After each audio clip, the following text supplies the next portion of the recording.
Welcome back, folks. Bonus Smite. We got our fifth match of the day here. It's going to be Mighty Storm versus eUnited. This one postponed from a little bit earlier on in the week. I'm Tom Badger. That's Ryan Bailey. We're getting things going. Yeah, it's the makeup match where eUnited had to postpone it, but it doesn't really matter because now they get to face off against the Mighty Storm, and they're on a roll right now. I mean, they just came off that 2-0 victory. A Mighty Storm still kind of reeling from their set against Luminosity, so we'll have to see if they can bounce back. Yeah, well, let's take a look. Picks and bans coming your way. Very exciting is this eUnited team. These guys have looked very, very strong. I don't really see them really dropping anything. All questions as far as I'm concerned for a Mighty Storm. Some positive on their side. They've got some good guys in solo lane in the hunter role, but still haven't seen that performance. No, and they struggled today against Luminosity, but that's against Luminosity. You know, problem is for them is that now it's against eUnited, one another. Top teams in North America. Is a tough start to the early schedule for a Mighty Storm. So if they can kind of weather that and get through it, they could try and turn it around during the second half. And even getting 1 point here would be a big start for that. And they're kind of hamstrung. Don't forget, this was a move that the captain made just a week ago or so. So they have a couple of lawsuits that they didn't necessarily earn themselves. They have to dig themselves out of that basement. Captain's the first selection for Mighty Storm. Gotta love this guy. Very strong at the moment. Terra will be the support alongside Ho-Yi. eUnited just going for the dual lane. Two strong picks back to back, and that just sets up your dual lane. We've seen what Ho-Yi can do so far today with highlight capable plays. If your name's Snoopy or if your name's PandaCat, I mean, certainly has that potential. And PBM on one of his most comfortable supports on the Terra. Fafnir and Karnanos, the dual lane, are going to be selected for Mighty Storm as well here. So both eUnited and a Mighty Storm looking for their mids and their solo lane here. eUnited good to go for the Morrigan, and there's the mid. Really early on, but you've got a lot of great transformations options right off the bat. You've got your Kamazats, which is excellent in that early game to take yourself out of combat, deal that damage, and stay safe. And of course, having two Terra ultimates on the same team, two Ho-Yi ultimates, two good options. I'm also down for the Wild Hunt. I mean, this is a giant AoE damage plus the polymorph on its own. I love everything about this Morrigan selection. The Thoth and the Arlong Shen going to be banned out by eUnited. Kapow looking for jungle solo guys. Thor and Osiris, both these characters can... Thor is more known as a jungler, but we have seen him solo this year. We have. Still mostly a jungler, though. Let's keep it real. Bologna for Benji, one of his comfort picks, and another great transformation option for the Morrigan. Raijin, the mid lane, is selected for Mighty Storm, and so they have to go down to their solo lane here for fine okay. Anything in mind?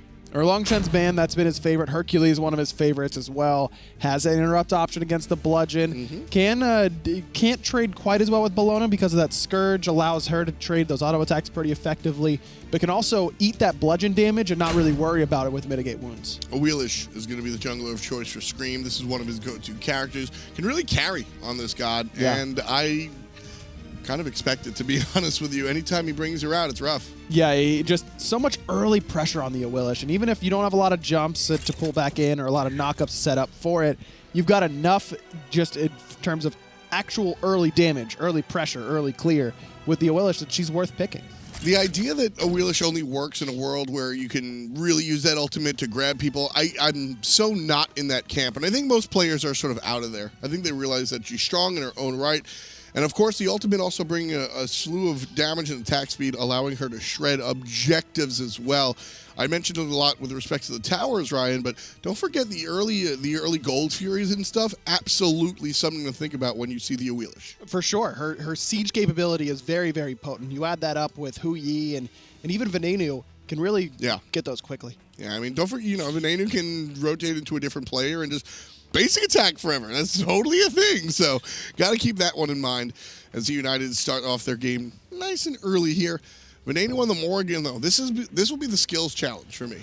We know that Venenu can hang with the big guys. Can he play the Morrigan? A lot of additional things coming through when you pick this character. Vivian right off the bat, taking a ton of damage. Venenu going to receive some of it, excuse me, thanks to the minions. One of the things that really gets overlooked in terms of how potent the Morrigan can be in early clear situations and early trade damage situations is that passive part of her auto attacks where she has that third splash a la Isis that can hit the entire archers, can hit the entire melees. but the Morrigan is so much more impactful because it has that percent damage on top of it. So you're going to really poke out the opposition pretty quickly in those early game auto attack trades, and that's why Morrigans usually end up on top. Even though Dark Omen doesn't do a lot of damage to the wave, having that extra auto attack push is so helpful. Love seeing Venenu play that aggressively, going for the dash and not going for the Pearl buff, instead meeting up here by these bananas. And this might be one of the first games I've seen in a while where we don't see any initial invades. No, not really the type of compositions you want to invade against on either side. I mean, Hercules, Camazotz deal so much damage in the early game. Don't necessarily want to fight against that. And at the same time, don't really want to fight against Bologna or Awilix. Just both teams playing it safe, trusting that on the first rotation is when they'll start to make their impact. PandaCat also playing aggressive. This is going to be a fun fight. This is going to be a fun fight. Venenu and PandaCat, both alumni of the Pain de Vian's school of thought, and it's a lot of fun seeing these guys. All right, you know, I was there first, says PandaCat. Venenu says I came second, but PolarBearMike's here in lane. Well, how do you expect these guys to really go at it? Venu's not going to be able to trade for too long on that side of the map. I mean, eventually that Hu Yi is just going to become too potent with that Mark of the Golden Crow. It just gives him too much extra damage against targets when he's hitting them consistently with auto attacks. So Venenu, this is his time to kind of box it out against PandaCat. Once boots are finished, once there's a couple levels into your next leveling ability after he levels up Ricochet, it's going to be too tough for him to find that boxing fight. PandaCat can shake players. PandaCat, since day one, going, we're talking Legion of Carrots days, right? This guy would just come in, who is PandaCat? Who's this guy with this goofy name? Blink Artemis, I don't care if you're Barracuda or whoever, I'm just going to take it to you and you're going to have to deal. And can sort of shake players, but Venenu has ice in his veins. I've never really seen this guy, like, ever care about any of that stuff. He's just like, all right, you jumped on. And I think watching them fight before when PandaCat jumps on him, Venenu was just like, okay. Sure. Yeah, okay. I'm still here. I'll fight you. Doesn't dash. Now I'll dash away. You know, Venenu very even keel in that duo lane, and that's not always the hunter mentality. A lot of hunters are a little bit more momentum based, a little bit more hot-headed, and you can really see benefits to both sides of the coin. You want a hunter that can pick up the early falling behind, like if FidoK has to now on the solo side of the map, is Scream gets the first blood for eUnited off of what looks to be a knock-up ultimate combination. And then you want the hunter that can also, you know, steamroll if they get ahead. And Venenu has proven that even if his mentality isn't quite as, you know, loud as a lot of other hunters, he can certainly do that if you give him a lead. I think that's what's made Venenu so successful this long. Is just he's never deterred. A little bit of an invade here coming out from a Mighty Storm, trying to sneak away some of the buffs here. Now the fight after the fact. PolarBearMike, nice little route. He jumps away. Now jumping in is going to be PandaCat. That's that aggression. Drops down the Suns right on top of Vivian. Got to watch out for Venenu right around the corner. PandaCat hears it. Doesn't go too far. Still just a one kill. And the red buff going to be dropped to the ground by the guys at a Mighty Storm. Successful invade. In response, though, eUnited looking at the enemy speed buff, trying to get this invade to go their way, and they will do so successfully. Scream level 7 and has completed the Warrior Tabai. He's in a really good spot to try and fight up against Sam for Soccer, who's still sitting at level 5 and did back 4 boots too, but he's going to have a significant power disadvantage right now in the jungle. Yeah, the power building on Awilix is very important. She scales extremely highly, and don't even forget about that passive. When she jumps on you, she's getting 30% more power. So this is a bigger power spike than it already normally is for most junglers once you finish up those boots. And Scream likes to go for the Heartseeker right afterwards, trying to amp up that burst damage coming out of the jungle, and that's what Awilix does so well. Yeah. And this is a great matchup for Awilix too, because Raijin not nearly as instant on that teleport away, so even if Shadow Chair tries to use Thunder Crash to get away from Scream, should he get jumped on, that Feather Step can come out in time to cancel out that Thunder Crash. A little bit more counterplay available to knocking down that mobile mid laner in Raijin. You can see FidoK died on the tower actually for first blood, so the tower dive in full effect as Scream looked out for him early on around minute 3 or so. Still on the side of the map, FidoK kind of smells something a little bit off his tower, though not completely. Scream has to go find some farm, but he really wants to hang out near this Hercules. He might even find the gank. Scream wants it. There's the jump in. FidoK in some trouble on this right-hand side. Terra's blessing as well, and that's what Awilix can do. Without a knock-up, not needed. No ultimate even needed out of Gravity Surge. that's just a lot of damage. That was through a shell as well for Fine OK. Awilix just brings up in the early game. Feather Step is one of the hardest hitting abilities in the early game. Yeah, and that split-second control, a lot of fun. We're a little bit past this point, but still a devastating ability. I love what Mifflin says about the early Feather Step. It's an execute in the early game. If you didn't know, Sanford Soccer has to go up into the ultimate as Benji forces him up. Big damage out of him. And this is what eUnited love to do, get Benji pressure on the solo side. Screammmmm has always spoken very highly of Benji after their LAN at the end of Season 3, where they didn't end up going to Worlds. Screammmmm said that he felt like Benji was the best solo laner there. He really likes to play around him, and they work very, very well together on the right-hand side. And that's so important. You can see how when they took down Fine OK with that gank, just one ultimate on top, just knew how to play with each other very, very seamlessly. Another invade coming out inside of eUnited's jungle. Here comes a little bit of damage on the buff camp. Nice root. Meanwhile, right side, a little bit of a gank, but here come the Suns. PandaCat chasing a Mighty Storm out of the entirety of the jungle, but Fine OK fights back. The 2v1 goes in the rookie's favor, and he takes down one. Benji also injured, forced back to base. However, it'd be the easy way. A Mighty Storm on the board. Hercules, very gankable in the early game because he can't withstand that damage and put it out quite as well, but we're already getting to the point where Fine OK, hitting level 9, has that even little tiny bit of physical protection there with that last item after the boots, working into what's probably going to be a Breastplate of Valor. Could also be higher than Nemean Lion. Got a couple options, but even that bit of physical protection, getting some points in to mitigate wounds, so important. And there finds a 2v1 underneath the tower. What's really important with the Hercules, PandaCat getting a little cheeky there. PandaCat's got to watch out. Vivian's here around the corner. Panda's going to see him. Doesn't see him just yet. Panda's going for Venenu by himself because he's got a support of his own coming here. There's the ultimate, the Wild Hunt. And PandaCat, he's going to be on the run. Venenu looking for the basics. Up close and personal. And Venenu takes him down. High five to the passive on Cardanos. 3 players rotating from eUnited. Jump, grab, pull down on the bottom, and Vivian gets demolished. Do you see that? The double Awilix pull. Vivian got yanked back twice by the ultimate out of Venenu and Screammmmm. It's a cheeky little interaction there. Probably not necessary for Ven to transform as well. Screammmmm had it covered, but either way, it looks cool. You gotta play for the Jiffy Cat, man. Go for the highlight reel. I'm all about it. That was a lot of fun to watch there. The Awilix just, you know, I saw him get pulled once. I saw him get pulled twice. And this always happens. You sit there and you're like, wait, what? Oh, right, the Morrigan. Awilix ultimate and Awilix ultimate. Didn't I just say that out loud? Oh, right, the Morrigan. That's the dangers of casting with the Morrigan. The control, though, that offers is really intense. And woof. Don't want to be in that position too many times here. Nice play coming out from Venenu as he earns his first kill of the game as well. So here in the mid lane, Vivian gonna stand next to Shadow Chair. Shadow Chair looked pretty good last time we saw him play.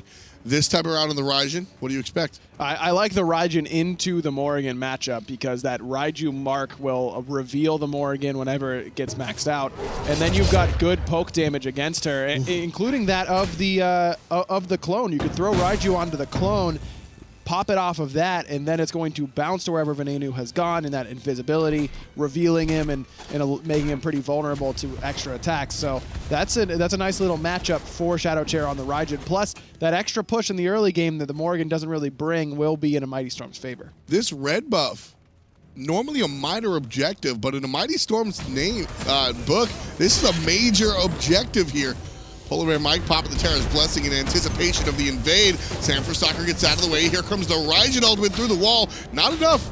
PandaCat still extremely healthy. PolarBearMike half HP. Red buff still alive. Drop down. Sanford Soccer drop down as well. eUnited get the kill off of the invade. A Mighty Storm trade their lives for a small little buff. Nice beads from Shadow Chair. Even without Gravity Surge, that's the right beads. Probably could have turned around and kept going. That would have been the best play for Shadow Chair, but if he gets knocked up, he's probably toast. Yeah. And I like that Mighty Storm has been looking on this left-hand side for the red buff as Shadow Chair needs to be careful. Stunned out of the Thunder Crash, but Venenu doesn't have the damage to finish him off quite yet. They've been invading red because Shadow Chair's in mid lane on Raijin. He's going to have more pressure than the Morrigan.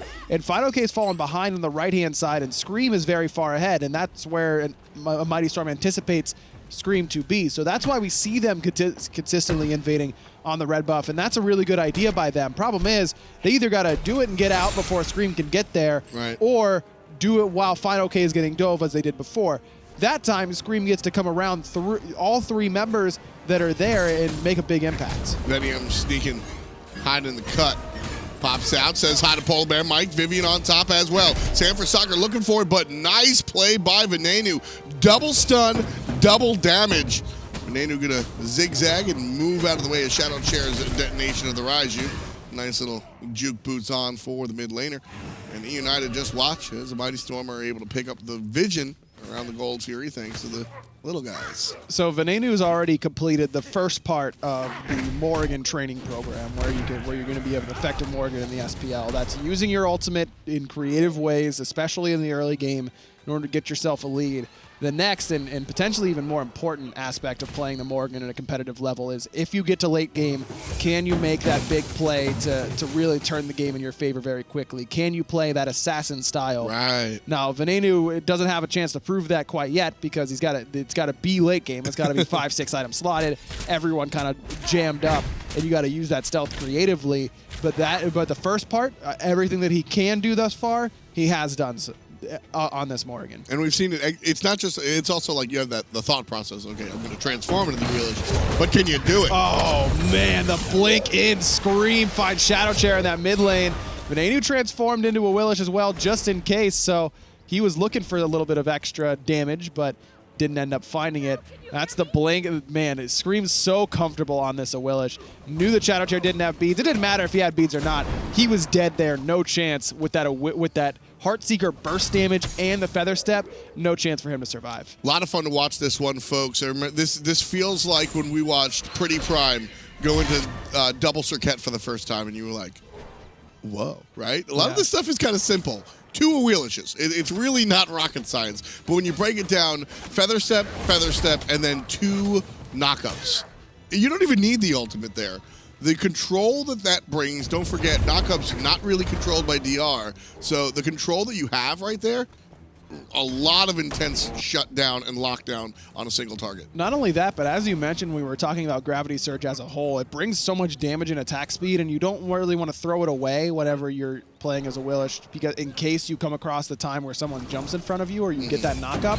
When you transform into Awilix as the Morrigan, you have a limited time anyways. You're going to want to use that ultimate regardless. It just gives you a big power boost if you're not going to, if you know that you're not going to get an opportunity. Gold Fury pulled. The Suns are going to be dropped by PandaCat, and that be that. eUnited able to take down the objective. PolarBearMike pops the ultimate. Can't decide if they want to go in or out. Looks like the conversation is that it's going to be all in. FidoK gets rooted. Here's tossed out the ultimate. Still a lot of control. Raijin, all he can do is help, but the knock him in the pool. FidoK is totally all right. Benji taking care of Sanford Soccer. Man, FidoK went from 0 to 100 from Bracer of Undoing and Mitigate Wounds. Up, down goes Benji, betting him with a nice transformation on the Wild Hunt, but it's not going to peel Benji off him quite yet. Bludgeon gets out of the range of his former teammate, but the rest of his team might be still in trouble. Half HP on a lot of the guys on eUnited. Still want to play a little bit dangerous. FidoK walking up, and yes, that Bracer of Undoing. Welcome back. FidoK making it happen. Here's the problem, though. It was great there, and it saves his life, no doubt, as PolarBearMike pushed back into the tower, but his minions were tanking it up for him. That was great there, and it's no relic on Earth would have been better for FidoK than Bracer of Undoing in that exact scenario. But as soon as Screammm finishes off Brawler's Beatstick, all of a sudden it becomes a lot less valuable. And Screammm was going to be building Brawler's Beatstick no matter what, because of the Hercules healing anyways. So now you're just kind of doubly incentivizing him to go for that anti-heal item, and all of a sudden now you're less effective on your Mitigate Wounds and on the Bracer of Undoing, and Sanford Soccer's sustain isn't quite as good at the same time. Valid point, but I'm still a big fan of upgraded Bracer. I think having the 3 seconds taken off of your abilities, really big deal. Hercules is going to be in a spot where he needs to push the button. He'll get a little bit of healing. It's not going to be completely negated, but then driving strike back up. He can dash out of trouble. Like you said, it's definitely going to take a hit now that Brawlers is finished, but I don't think it's a wash. I think he can get some use out of it. Plus, this does make Screammmmm decide to go for something other than Jotun's Wrath in that stage. As Shadow Chair's got to be careful. Found over the wall. He's gone. Little too late on the purification beats. Screammmmm again on this Awilix. Nice ward placement, allowing him to have the vision on the mage to go for it. Just a beautiful play. The Awilix, like we said, as soon as they locked it in, this is a character that Screammmmm goes heavy on. Vivian trying to stop the onslaught on the tier 1 tower. AoE damage out of the Awilix. The bat takes to the sky, but eUnited looking to put him in the ground. He'll get away for the moment. Benji, though, won't let it go without a fight. Down goes the jungler. The mid laner just spawning now. And the support also dead. Venenu joins the ranks of his teammates. And eUnited out for blood. FidoK barely alive. And again, Screammmmm to the rescue. 4, 1, and 6 for the jungler, as the tier 2 tower is the focus at 17 minutes. 10 out of the 11 kills for Screammmmm in this one, and he has looked like a top-tier jungler in the world so far in the fall split of Season 4. Not just NA, but in the whole of the SPL. He has really turned it up for eUnited. And this just looks to me like a guy who's comfortable again. If for Screammmmm has really adjusted well to Venenu in that mid lane. They've been working very well together. PolarBearMike taking some responsibility off of him, most likely in the call department, but just allowing him the freedom to play what he wants to play, because Screammmmm has always been a guy who wants to play not necessarily the meta. He wants to go with whatever he thinks he feels best on.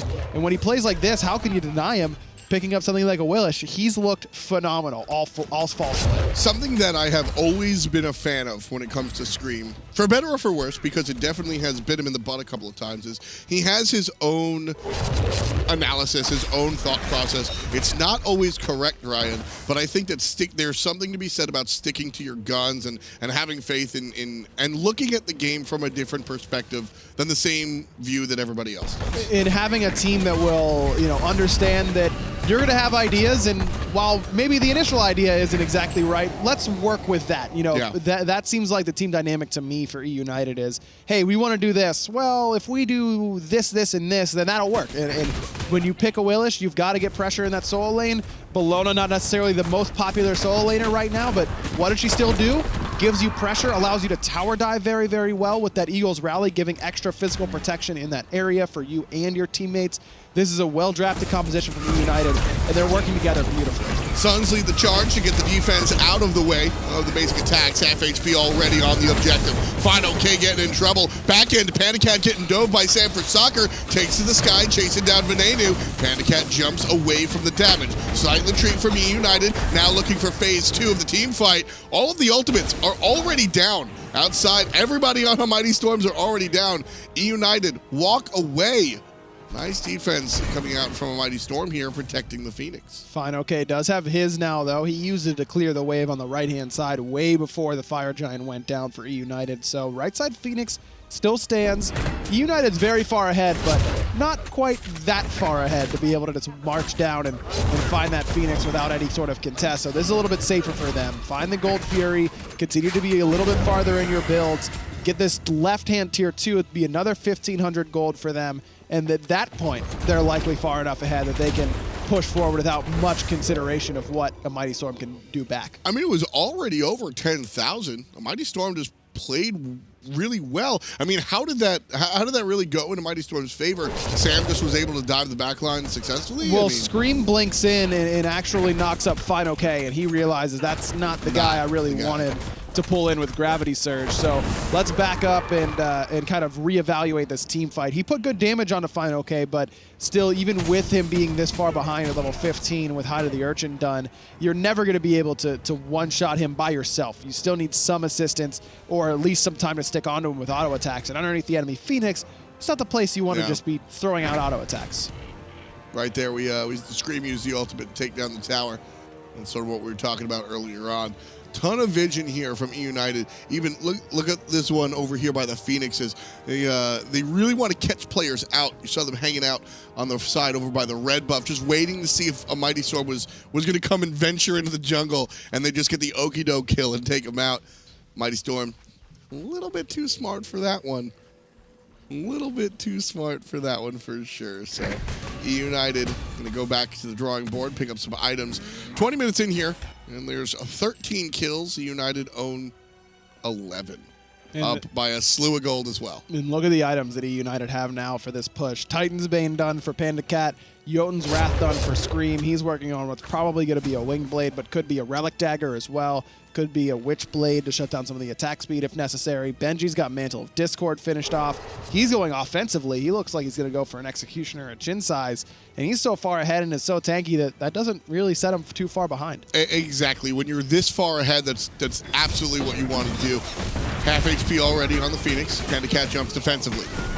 Fine, okay, up front. There's a nice flip. The Hercules takes a ton of damage, but he's able to heal it right on back up. Scream from the left tries to look for the flank ultimate. Not going to be on the money. Instead, looks to use the power on the Phoenix. Fine, okay, with a nice shift. Defends left side. Mid already dead. Right side disappears as everybody's distracted by the Awilix. There comes Benji. Big ultimate on top of Venenu. PandaCat dealing with Sam for soccer. Benji stunned. Benji gunned. 2 kills for the solo laner. And nobody left to play defense.